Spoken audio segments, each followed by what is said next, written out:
Hello, everyone. Welcome to this new episode of our Student Spotlight series, where we're able to showcase some of the work that our past students have been doing. So I'm Daphne, one of the podcast hosts at CCIR, and it's our pleasure today to have with us Frankie. So why don't you tell us a bit about yourself, how old you are, how long you've been with CCIR, what grade you're in, things like this. For sure. It's my pleasure to be here, and I'm Yue Fu from Shanghai, China. It'll be better if you call me Frankie, because it'll be easier to pronounce. But I'm from Shanghai Starriver Bilingual School, and I'm currently a junior. But when I attended the CCIR program, I'm particularly a sophomore, and I've participated in the April to like June or July program, and then the specific course is Professor Hal Wydra's Post-Soviet Geopolitics and International Relations: A New Cold War. Wow, that Yeah, sounds really interesting. So amazing. So my next question is, what was your research paper about? What were you focusing on? yeah. So my research project is mainly focusing on the rise of China and how China's economic model uh, firstly supported the rise of China, uh, how its specific capitalist but also authoritarian market model allowed the rise of China to be so unique and so different from all of the other modernization that we've seen in the past. And then I moved on to talk about how Western liberal democracy and the entire world order will be affected by uh, this rise of China that we have seen in the past decade. Uh, Basically, talking about how Western liberal democracy, including especially the United States, how they view uh, China's rise and how they perceive the future of the world order and how they perceive China's intentions with its economic policies, with its foreign policies, and thus how influential or how consequential is this rise going to be in the future of this world, in this world. Yeah. That sounds really interesting. Okay, and so what were some of your conclusions? How did you see this growing relationship between China and the rest of the world? And where did your research kind of lead you? So, my conclusion, I'll be starting with the conclusion. So, my conclusion is that China's strategic growth with a capitalist connection with the global market allows it to prevent the possibility of, let's say, a new Cold War, just like something between the Soviet Union and the United States. I would say that it is not likely to happen. And also, I would say one of my conclusion was that the Western liberal democracy sees geopolitical incentives in China's economic and foreign policies, such as the Belt and Road Initiative. And China indeed have some geopolitical incentives, but is not that strong in a way that Soviet Union and the United States used to have with their ideologies like communism and capitalism or democracy. Yeah, that's Hmm. my And conclusion. what are some of these incentives that you find present in Chinese culture and thinking? Yeah, so this is quite nuanced in a way that it really differs a lot from uh, when we see it from different perspectives. For example, let's just start with the Belt and Road Initiative, as it was a really big part of my research paper. So, from the United States perspective, or from the Western world's perspective, the Belt and Road Initiative have been seen or perceived as a foreign policy that tries to control or tries to use uh, the economies from places from less developed places, from like third world countries, from South Asia, from Southeast Asia, from Eastern Europe, or even North Africa, places like there. They use them to further their political ideologies like communism or nationalism and create a local hegemony in this place. And one of the evidence proving this is that the United States is feeling threatened by all of these naval threat, like all of these threats that is posed by the power of China after its rise with, let's say, the naval power uh, in East Asia, and also, for example, how strong their tech companies are, for example, with the competition. However, on the other side of this problem, from Chinese perspective, is more of a uh, is more of an economic policy than a geopolitical policy, because as China explicitly claims, they believe that what is more important in their policy is to get economic growth and to have reform, because that's claimed as China's main goal in the past decade or even further behind. Also, uh, I analyzed how the Chinese identity actually fits with this type of understanding that economic growth is more important than political ideology spread, because I believe that Chinese ideology or uh, the core of Chinese identity is nationalism, which includes things like Confucianism or even Buddhism and some of Marxism and some things like that. And with them combined, it is less of a messianistic ideology, but more of a ideology that is flexible and uh, strategic in the way that it fits the globalization trend of nowadays world. For example, the century of humiliation is a pretty embarrassing period for like Chinese history.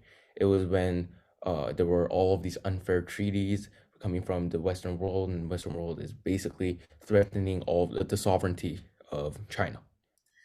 And during that period, China tried to solve this problem, tried to overcome the Qing government through uh, yelling or chanting or protesting for freedom, protesting from democracy, and protesting for science and technology. So these ideas are typically more connected with the West, more typically connected with liberalism, with democracy. And thus, this period of history, I believe, and I claimed, is what really makes the Chinese identity more flexible and more multifaceted in a way that it does not directly clash with Western liberal democracy, and it does not really clash with the United States' ability to, let's say, globalize the entire world and stimulate the global market for everyone's good. So, uh, that's the way I see all of these different policies and how each side sees it differently. One seeing it more geopolitically and threatening, the other way seeing it more as a economic and less messianistic uh, way of doing things. That's really fascinating. Well said. That was really well explained. Yeah.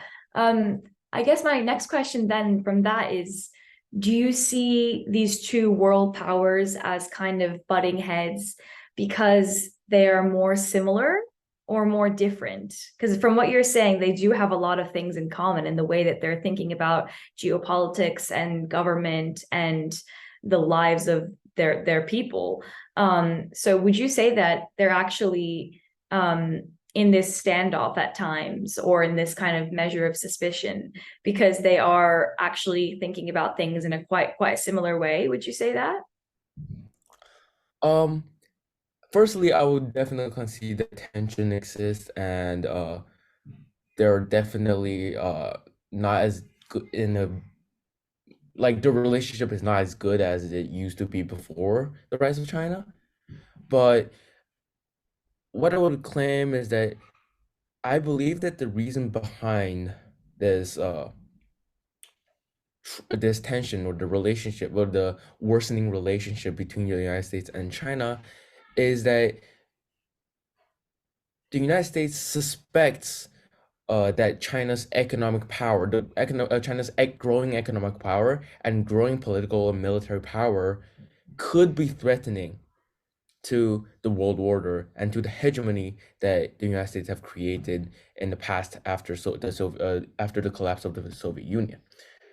So, uh, a way to frame it is that I would believe that the United States has seen a lot of benefits to its own country with it being a central currency, with it being the leader of globalization, the leader of the entire world, basically, during the past half a century, probably, with it being a unipolar world order.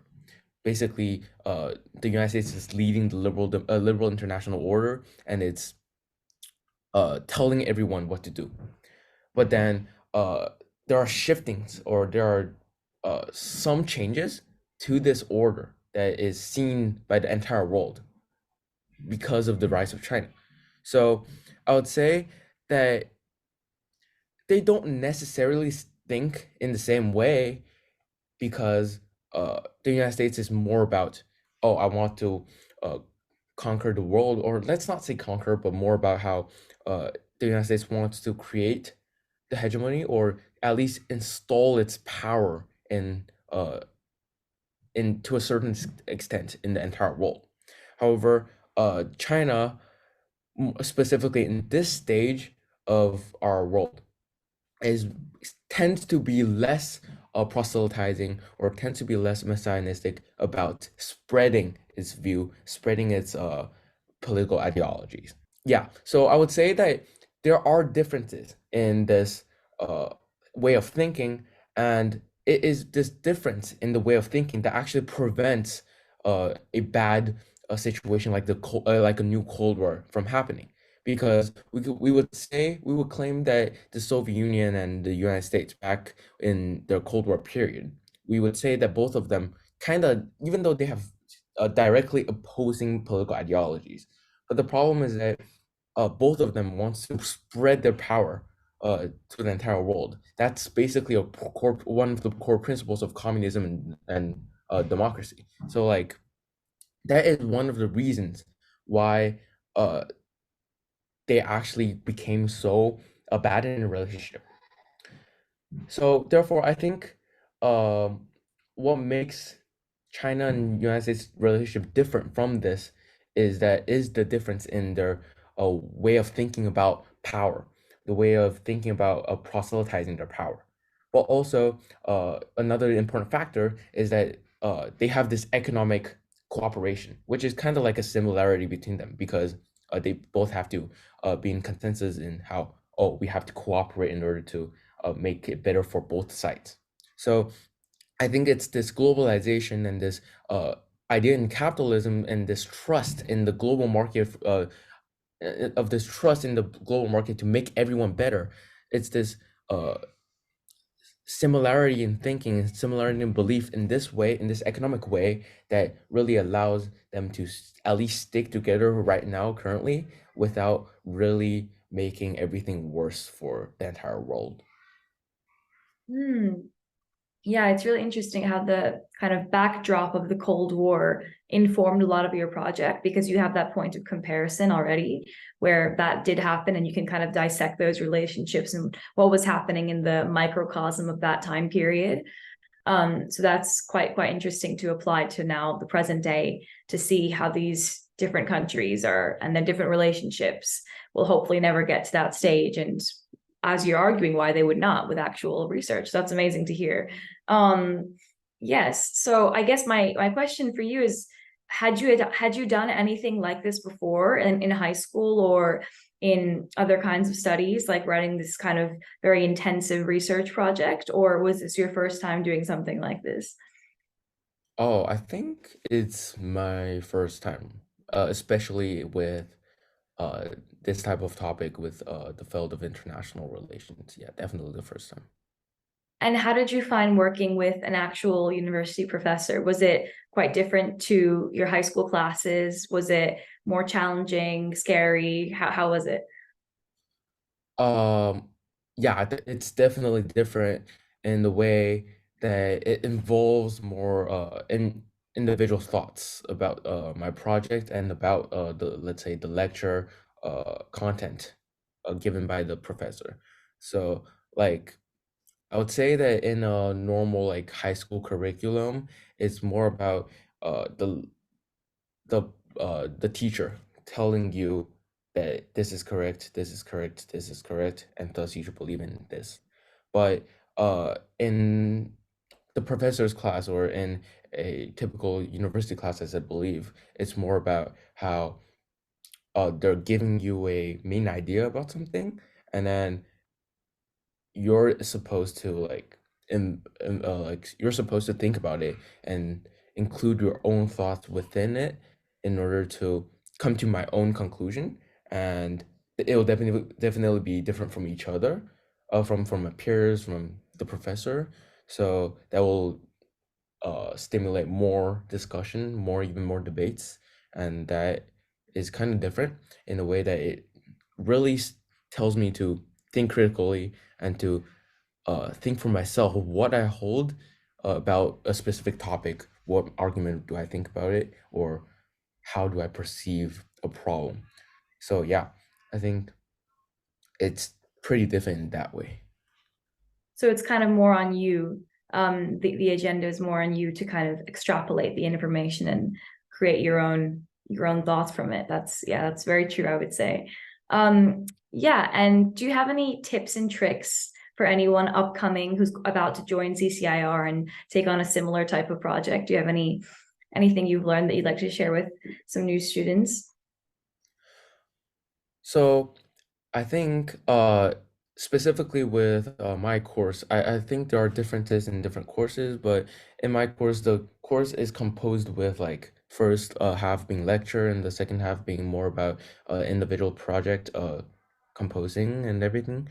I would say that uh it's definitely not a big problem to not have an entire uh topic in your mind at first, but it's really useful to complete all of the like readings and complete all of the research paper that you're supposed to read in order to like really think about what you're interested in, and think about how that will really affect you in a way that you would want to write a research paper for it. So for me, I had this topic entirely with like I came up with this topic entirely within the course. So like I was reading about passages about like globalization. I was reading about passages about like a potential new Cold War and things like that. So this really formed me with this idea that, oh, how did the rise of China really impact the entire world? So yeah, I think the reading inside the courses and the knowledge given outside of the 1 hour class is pretty important for the entire process. Yeah. Hmm. Yeah, so staying on top of the reading definitely, I guess, is a must. Yeah. And I guess my last question for you today is, after undertaking this endeavor, this research project that you've researched and written and thought about and, kind of it's ruminated in your mind all by yourself, do you feel more equipped and like comfortable to pursue similar kinds of things in the future? Like, would you do this again? Do you feel more comfortable pursuing at university? Do you feel like you've kind of accomplished something? Yeah, definitely. Because firstly, it definitely like really stimulated my interest. So like with this research paper, I was able to think, oh, I'm pretty interested. I'm really interested in like international relations, especially with current ones about different let's say most importantly like China and American relationship, as that was really relatable to me. But also uh I would say that this process was quite satisfaction was quite uh helpful, but it's also quite like engaging. So I was able to see, oh, I finished that much of a research paper, and I've seen all of this argument building and everything like that. I would feel that like I would try to do it again in order to like tell myself, ooh, I could do this. and in the future I might be doing even more analysis on different things like that. So yeah, I definitely say that this course opened the door for me to step into more research and more things that could appear on in my like university life. That's amazing. Well, congratulations. It sounds very, very fascinating. Thank you so much for speaking with me about it today. Yeah, and I hope you have an amazing day. So thank you so much for joining us today, Frankie. Yeah.